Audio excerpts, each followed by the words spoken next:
September 13th. Behold, how good and how pleasant it is for brethren to dwell together in unity.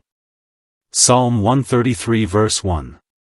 Like our Lord, let us seek to be peacemakers, and to dwell together with all the brethren in the unity of the Spirit, in the bonds of peace.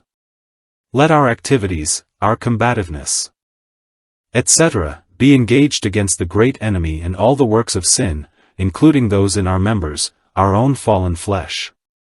We, and all the brethren, will thus find sufficient engagement for every combative element of our nature, in ways well-pleasing to the Lord.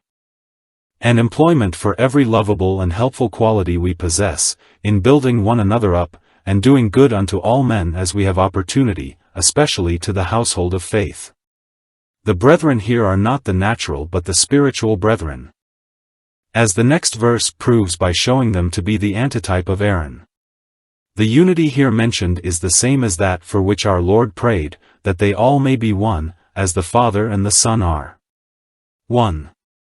This unity, of course, is not a personal or essential oneness, but a oneness of faith, hope, love and purpose, for the one Father, under the one Lord and in the one baptism. Good and pleasant is this unity. No earthly relation is comparable to it. May it be ours now in development and to all eternity in blessed realization. Questions.